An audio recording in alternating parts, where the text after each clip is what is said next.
सो hi everyone, आज हम लोग बात करने वाले हैं endl versus new line character के बारे में। तो चलो शुरू करते हैं बिना किसी देरी के। तो यार ये कोड देखो, सबसे पहले मैं यहाँ पे हेलो वर्ल्ड को प्रिंट कर रहा हूँ। हेलो के बाद मैं एंडल की यूज़ करके न्यू लाइन प्रिंट करूँगा, और वर्ल्ड के बाद मैं न्यू लाइन कैरेक्टर का यूज़ करके एक न्यू लाइन को प्रिंट करूँगा, ठीक है ना। तो जब मैं इस कोड को रन करता हूँ तो देखो, एंडल के साथ जब मैं हेलो को प्रिंट कर रहा हूँ तो ये एग्जीक्यूट हो रहा है 1.087 सेकेंड्स में। मैं यहाँ पे नोट कर लेता हूँ 1.087, ठीक है ना। और इसको जब मैं कमेंट आउट करता हूँ और जब मैं वर्ल्ड को प्रिंट करने की कोशिश कर रहा हूँ न्यू लाइन कैरेक्टर के साथ, तो ये कोड एग्जीक्यूट हो रहा है 1.052 सेकेंड्स में। इसको मैं रन कर लेता हूँ 1.052 सेकेंड्स में। तो यार इसको जितनी बार आप रन करोगे उतनी बार जो है डिफरेंस आता जाएगा इनकी टाइम, एग्जीक्यूशन टाइम में। तो इससे यार हमें इतना पता चल रहा है कि जो एंडल का एग्जीक्यूशन टाइम होता है ना, वो स्लो होता है as compare to new line character से। अब ऐसा क्यों होता है, इसके बारे में बात कर लेते हैं। तो थोड़ा सा थ्योरी कॉन्सेप्ट है यार, सुनना ध्यान से, ज़्यादा कोड तो हम नहीं करने वाले हैं इसमें। तो चलो शुरू करते हैं। तो उससे पहले न्यू लाइन की बात कर लेते हैं यार। तो न्यू लाइन कैरेक्टर जो है ना, हमें पता है कि ये कैरेक्टर है। अब कैरेक्टर है तो मेमोरी में स्पेस भी लेगा। कितना स्पेस लेता है? अब कैरेक्टर हमें पता है कि 1 बाइट का स्पेस लेता है मेमोरी में, तो न्यू लाइन कैरेक्टर भी 1 बाइट का स्पेस लेगा मेमोरी में। और न्यू लाइन कैरेक्टर का सिर्फ इतना ही काम होता है कि वो हमें एक न्यू लाइन प्रोवाइड करता है, बस। न्यू लाइन की कहानी यहीं पे ख़त्म, ठीक है ना। अब आता है हमारा एंडल। एंडल की जब हम बात करते हैं ना, तो एंडल जो है हमें एक न्यू लाइन तो देता ही देता है, लेकिन उसके साथ साथ वो क्या करता है, हमारे बफर को फ्लश कर देता है। बफर फ्लश का मतलब क्या होता है, मैं आपको ये बता देता हूँ बस। बफर फ्लश का सिर्फ इतना सा मतलब होता है, जितना भी डेटा आपका बफर में पड़ा है उस सारे डेटा को ट्रांसफ़र कर दिया जाता है आपकी परमानेंट मेमोरी में, ठीक है ना। इसको हम बोलते हैं बफर फ्लश, ठीक है ना। अब मान लो मैं आपको एग्जांपल दूं, जैसे कि मैंने एक वेरिएबल डिक्लेयर किया यहीं पे इंट ए, इसको मैंने 5 वैल्यू दे दी, 5 से इनिशियलाइज कर दिया। तो हुआ क्या होगा, परमानेंट मेमोरी में इसके लिए एक स्पेस, एक मेमोरी एलोकेट हुई होगी। जितनी भी इंटीजर मेमोरी की स्पेस लेता है, 4 बाइट लेता है, कभी कभी 2 बाइट लेता है, depending on your system architecture.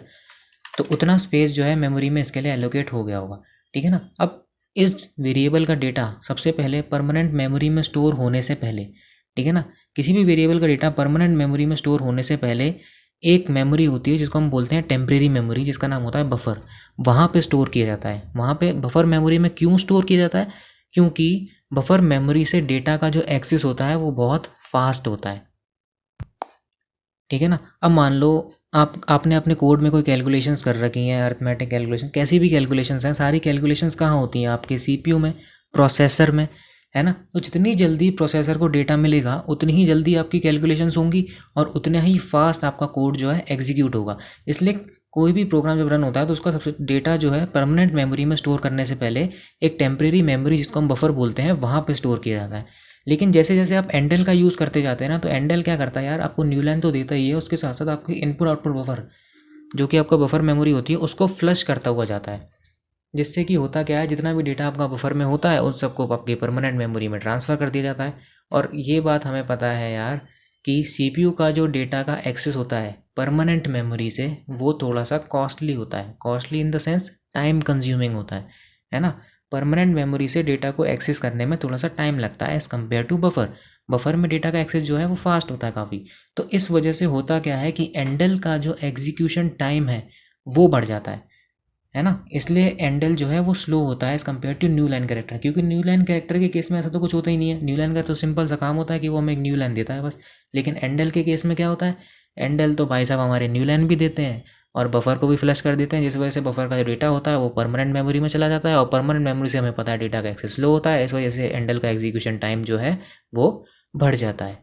इसलिए एंडल का यूज़ जो है वो अवॉइड किया जाता है मोस्टली। अब मैं आपको थोड़ा सा डेटा का एक्सेस के बारे में बता देता हूँ यार।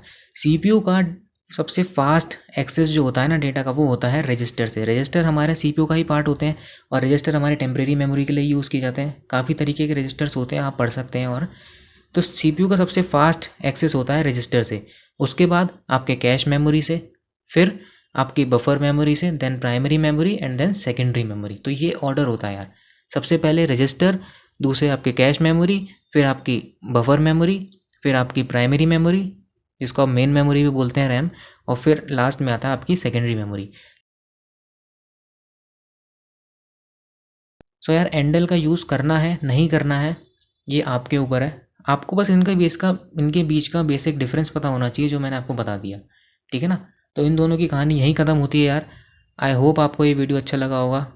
वीडियो अच्छा लगा तो लाइक कर देना यार, चैनल को सब्सक्राइब कर देना। तब तक के लिए सी या, हैव अ गुड डे। चलो बाय।